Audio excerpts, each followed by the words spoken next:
اللہم صلی اللہ سیدنا محمد وعلی آل سیدنا محمد وبارک وسلم۔ جھاڑ پھونک۔ حضرت عوف بن مالک اشجعی رضی اللہ تعالیٰ عنہ سے روایت ہے کہ زمانہ جاہلیت میں ہم افسو پڑھا کرتے تھے۔ ہم نے رسول اللہ صلی اللہ علیہ وسلم سے عرض کیا کہ یا رسول اللہ صلی اللہ علیہ وسلم اس کے بارے میں آپ کی کیا رائے ہے؟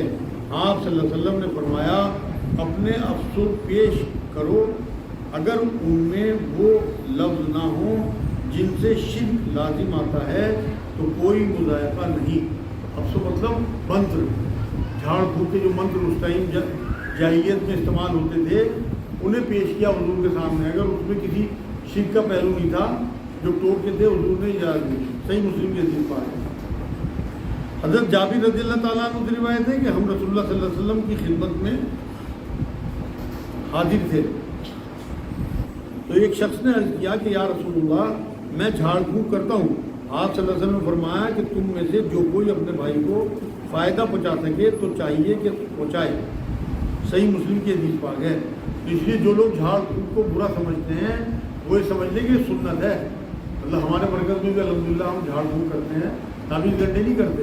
تعویذ گنڈوں کے بارے میں واضح حدیث سنا دوں، حضور نے فرمایا جس نے تعویذ لٹکایا انہوں نے شرک کیا۔ تو میں روز الحمدللہ کوئی دن ایسا نہیں جاتا کہ تعویذ لوگوں کی کاٹ کے اور نہ بہاتا ہوں، مطلب پاک پانی میں ان سے کہتا ہوں باہر۔ ایک دن بھی نہیں ایسا گزرتا الحمدللہ، 1 2 10 جتنے بھی موقع ملتا ہے تعویذ کٹوا دیتے ہیں۔ لیکن جھاڑ پھونک ہم یہاں کرتے ہیں کیونکہ وہ نبی کی سنت ہے، حضور بھی دم کیا کرتے ہیں۔ جھاڑ پھونک کے بارے میں سورہ قیامہ سورہ قیامہ کی 26 سے 30 نمبر آیت میں اللہ نے بیان کیا کہ جب آدمی کی موت ہوتی ہے اس ٹائم اس کا کیا حال ہوتا ہے۔ وہاں اللہ نے کہا جب جان گلے تک پہنچ جاتی ہے تو لوگ کہنے لگتے ہیں ہے کوئی جھاڑ پھونک کرنے والا جو ہمیں سکون دینے کی طرح سے ہمیں بچا لے۔ پھر وہ سمجھ جاتا ہے کہ اب جدائی کا ٹائم ہے۔ اس ٹائم اس کی پنڈلی سے پنڈلی لپٹ جاتی ہے۔ آپ جب یہ 4 آیتیں پڑھیں گے تو آپ کے روم پہ کھڑے ہوں گے۔ قرآن سورہ قیامہ ہے 75 نمبر سورت، اس کی 26 سے 30 نمبر آیا ہے۔ یہ حدیث میں سنائی، صحیح مسلم کی حدیث۔ حضرت ابو سعید خدری رضی اللہ تعالیٰ عنہ سے روایت ہے ایک سفر کے دوران ہم ایک جگہ ٹھہرے ہوئے تھے، وہاں ایک لڑکی آئی اور بولی کہ قبیلے کے سردار کو سانپ نے کاٹ لیا ہے، اس وقت ہمارے مرد بھی موجود نہیں، کیا تم میں سے کوئی جھاڑ پھونک جانتا ہے؟ ہم میں سے ایک شخص جس کے بارے میں ہمیں گمان بھی نہ تھا کہ وہ دم کرنا جانتا ہوگا اٹھا اور لڑکی کے ساتھ گیا، اس کے دم سے سردار تندرست ہو گیا اور ہمیں 30 بکریاں بھجوائیں اور دودھ بھی پلایا۔ ہم نے اس شخص سے پوچھا کہ کیا تم جھاڑ پھونک جانتے ہو؟ وہ بولا نہیں، البتہ میں نے سورہ فاتحہ پڑھ کر دم کیا۔ ہم نے صلاح کی کہ اس معاملے میں مزید کچھ کرنے سے پہلے رسول اللہ صلی اللہ علیہ وسلم کی خدمت میں حاضر ہو کر دریافت کرنا چاہیے، مطلب بکری جو انہوں نے دی اس کا کیا کریں۔ چنانچہ مدینے پہنچ کر ہم نے آپ صلی اللہ علیہ وسلم کو ساری بات بتائی۔ آپ صلی اللہ علیہ وسلم نے اس شخص سے فرمایا کہ تم نے یہ کیسے سمجھ لیا کہ سورہ فاتحہ کوئی منتر کی قسم ہے؟ پھر فرمایا کہ یہ سب کچھ آپس میں بانٹ لو اور ہمارے لیے بھی حصہ نکالو۔ صحیح بخاری صحیح مسلم کی حدیث پاک ہے۔ مطلب یہ ہے کہ اگر کوئی جھاڑ پھونک کرتا ہے اور کسی کا ایسا معاملہ ہے تو اسے ہدیہ ملتا ہے تو وہ اس کے لیے جائز ہے، مطالبہ نہیں ہونا چاہیے۔ ان صحابی نے مطالبہ نہیں کیا تھا۔ دوسرے ایک حدیث سے آپ کو یہ نقطہ بہترین ملتا ہے کہ سورہ فاتحہ جو ہے وہ آپ کے لیے آیت شفا ہے۔ ایک صحابی نے پڑھ کے دم کیا، حضور نے اس کو مہر لگا دی، پوچھا کہ تجھے کیسے پتا؟ ایک منتر ہے شفا کا، تو اور اس کے بعد پھر اس مال کو آپس میں بٹوا دیا۔ حضرت ابو ہریرہ رضی اللہ تعالیٰ عنہ سے روایت ہے کہ رسول اللہ صلی اللہ علیہ وسلم نے فرمایا کہ ہلاکت انگیز باتوں سے یعنی شرک باللہ اور جادو سے پرہیز کرو۔ صحیح بخاری صحیح مسلم کے اتفاق ہے۔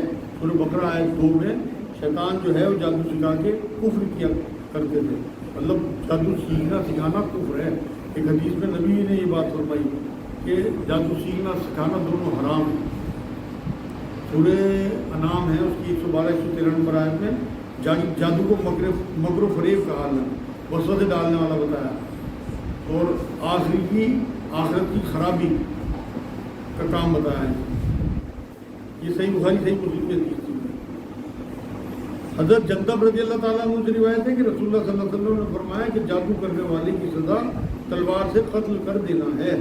جامع ترمذی یہ حدیث آ گیا، اگر اسلامی مملکت ہو اور یہ پتہ لگ جائے کہ اس نے جادو کیا ہے یا کرایا ہے تو اس کی سزا جو ہے اسلام میں وہ قتل ہے کہ اسے مار دیا جائے، قتل کر دیا جائے۔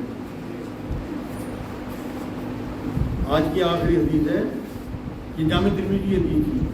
حضرت قطن بن ایسیہ رضی اللہ تعالیٰ عنہ کے اپنے والد سے روایت کرتے ہیں کہ انہوں نے رسول اللہ صلی اللہ علیہ وسلم کو یہ فرماتے ہوئے سنا کہ پرندوں کا اڑانا، زمین پر خط کھینچنا اور کسی کو دیکھ کر فال بدل لینا سب سحر کی قسم ہے، مطلب جادوئی قسم ہے۔ یہ مسند امام احمد کی حدیث پاک ہے، سورۃ تغابن ہے 64 نمبر سورت، اس کی 11 نمبر آیت میں یہ اللہ نے فرمایا کہ کوئی مصیبت نہیں آتی اللہ کی مرضی کے بنا، تو جادو بھی اللہ کی مرضی کے بنا نہیں ہوتا۔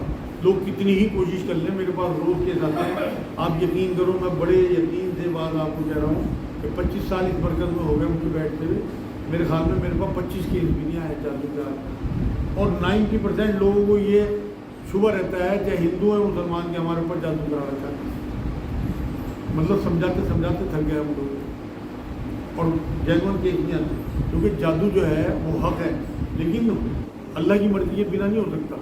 اگر اللہ آپ کی حفاظت میں ہے اور وہ تمام کام آپ کر رہے ہیں جو رسول اللہ صلی اللہ علیہ وسلم نے جادو سے بچنے کی بتائی ہیں چیزیں، تو آپ کے اوپر جادو ہو ہی نہیں سکتا۔ کوئی جادوگر اللہ سے بڑا تھوڑی ہے معاذ اللہ، اس لیے پورا یقین رکھیں کہ اللہ کی طرف سے جو آزمائش آتی ہے وہ ہر ایک چیز جادو نہیں ہوتی۔